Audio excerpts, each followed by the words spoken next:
Good morning. I'm Sherry Beard, and I have been asked to say a few words about our beloved Tom and Carolyn Butler.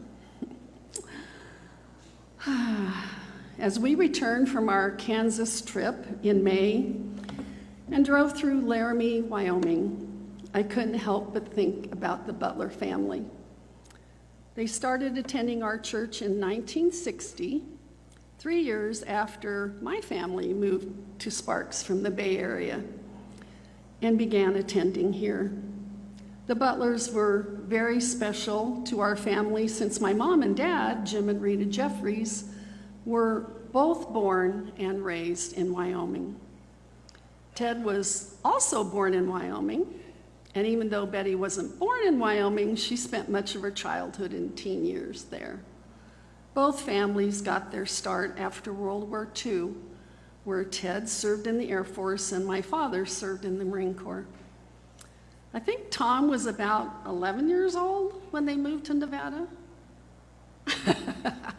Close. We were only 2 years apart, so we attended the same Sunday school with Lee and Lucille King as our teachers. And we were both active in the junior high youth group and later the Methodist Youth Fellowship.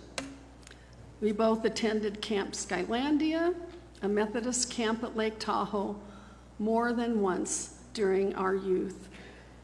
I can remember Tom's statement in the past about receiving his calling to be a pastor when he attended Camp Skylandia.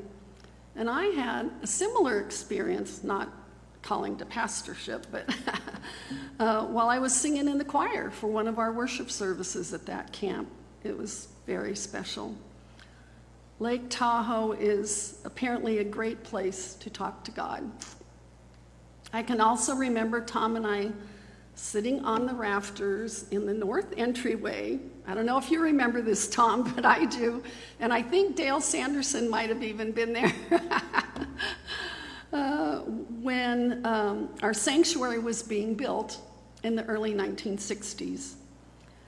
My father, Jim, and Tom's father, Ted, and my sister, Judy, who was president of the Youth Fellowship at the time, all took part in the ceremony of turning the soil over as construction was about to begin.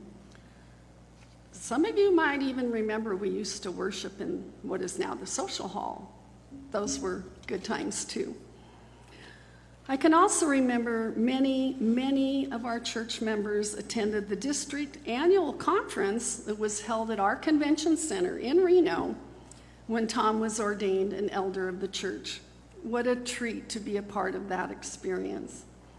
After growing up with Tom in our congregation, it was very special to be a part of his ordination. We were all supportive of his schooling and theology classes and always happy to see him whenever he could break away and be with us here in Sparks. It was during that time that he and Carolyn were married, I think, and we were able to welcome her. Little did we know that she would one day become the wife of our local pastor. It was very unusual for a pastor to be appointed to his home church, which is why we were all thrilled to learn that Tom would become our pastor in 2003. Carolyn jumped right in, singing in the choir, and at some point became active in our quilting ministry. She would have to check her records as to how many quilts she has helped to create.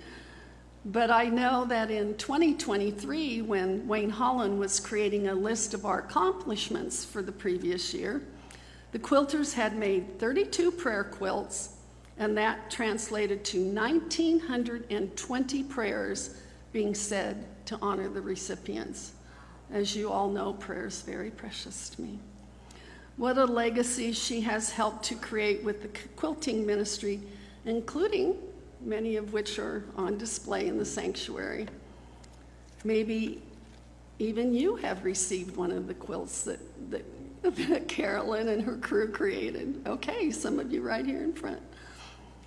Not only was Tom a pastor, but he taught classes off and on along the way. I always learned something new from the classes that I attended, and his authorship of the 1998 publication called Let Her Keep It proved that he was also an author. I have a copy at home in my library.